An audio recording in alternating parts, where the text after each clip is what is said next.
We are at the Fortune Most Powerful Women Summit.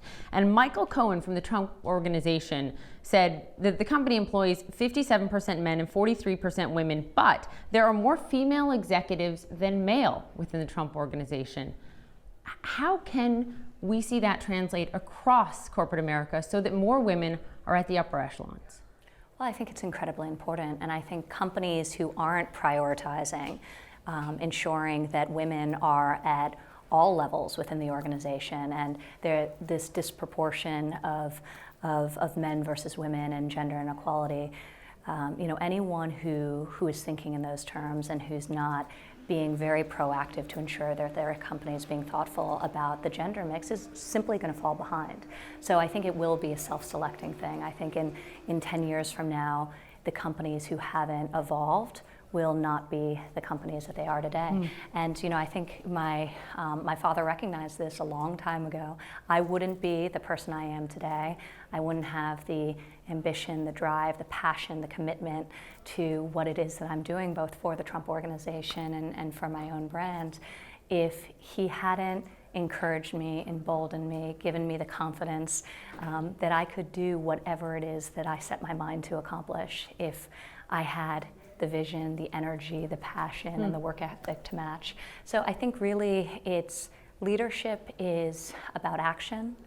Leadership is about setting an example, and he's very much done that within the context of the Trump Organization, and that's why my brothers and I are equally at the same level, at the highest ranks within the context of that company. You started Women Who Work. It's an initiative you push to empower women at all levels to work and to follow their dreams.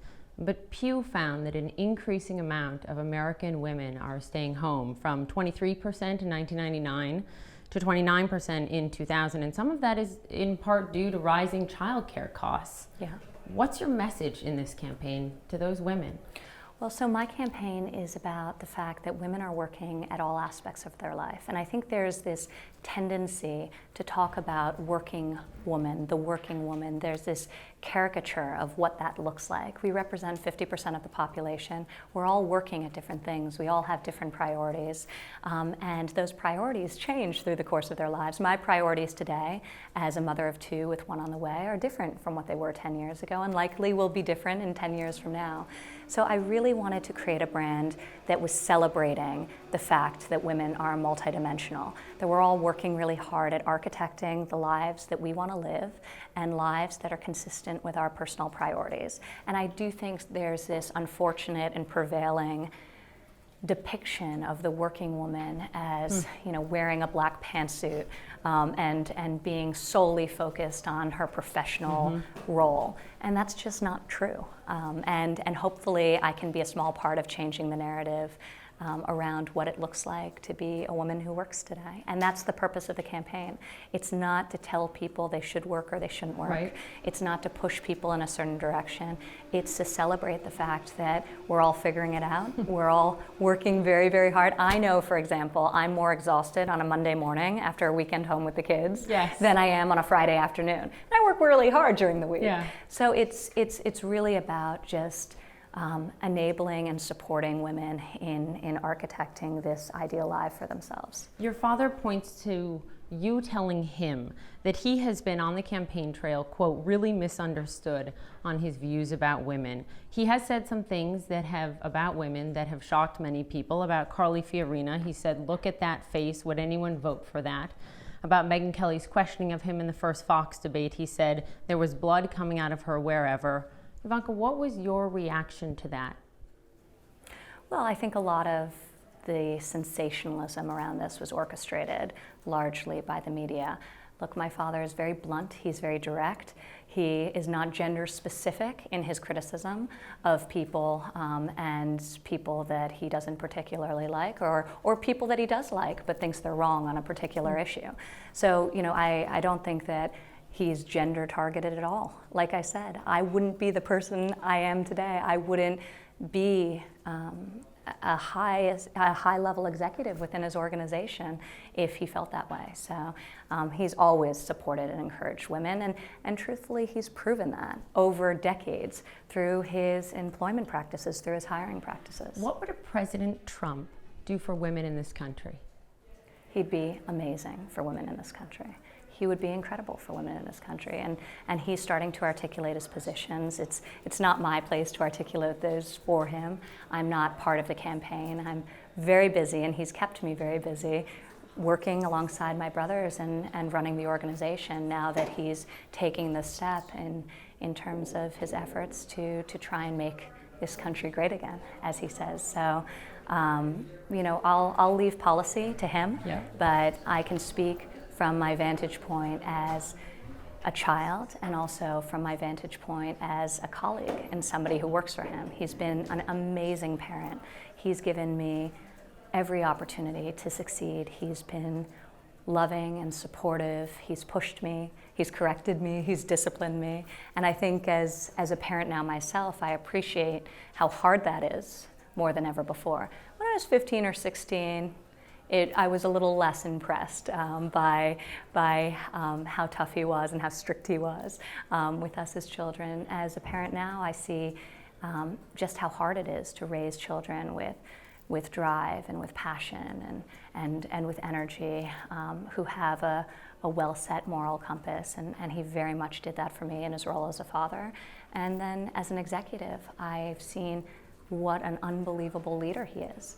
He's the most formidable negotiator I've ever seen, and I've seen a lot of great negotiators. He is also somebody who really encourages people to achieve at their highest level.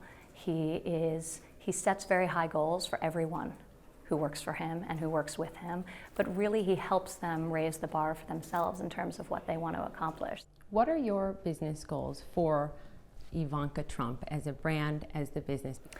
Ooh, I have far-reaching goals. I think my goals are less specific and more general now. I want to continue to grow the Trump Organization footprint throughout the world. We have a hotel company, the Trump Hotel Collection, which I'm incredibly proud of, which is now the fastest growing luxury hotel brand. We have many very, very exciting property openings in the year to come here in Washington, D.C. with the old post office building, an iconic building right on Pennsylvania Avenue, in Rio de Janeiro, in Vancouver, and many, many others in the pipeline for the years to come. So I think the opportunity on the hotel side and on the real estate side is huge. And I almost don't want to limit myself by giving a specific goal, but the growth potential there is enormous.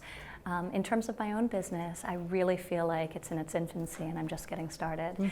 I'm creating product in many categories that has been very well received, that I'm deeply proud of, and I'm looking forward to other opportunities in other categories and in international markets to grow that brand. Of course, my most important priority, my family, is growing and hopefully will continue to grow. Congratulations, you are 5 months pregnant. I'm 5 months pregnant. So with your third. It's with my third. Congratulations. So it's an amazing time and it's an exciting time for me and in my personal life as well. So I feel incredibly blessed, incredibly fortunate that I'm so happy personally and professionally, and I hope that always continues. You are very good friends with Chelsea Clinton, and she gave a recent interview and she said, quote, "I love Ivanka." And she said that both of your parents running potentially against each other in a general election has not affected your friendship. How do you guys navigate that? Do you not talk politics? Do you talk kids? It has not been an issue for us. I have great respect for her. She's been a great friend to me. I've been a great friend to her. So, the politics of our parents is not relevant to our friendship. I asked a lot of the women here at the Fortune Most Powerful Women Summit, and I sat down with a group of them after the Democratic debate last night. I know you watched. What did you make of the debate, and who do you think would be the most formidable candidate against your father, who is leading still in all of the Republican polls? Well, I thought the debate was excellent. I thought the debate was interesting to watch. So I enjoyed watching. Like I said, I'm a business person, not a politician, so I'll leave politics to other members of the family and the many people who are involved in the race on both sides. So we'll see who emerges. Ivanka Trump, thank you very much. Thank you.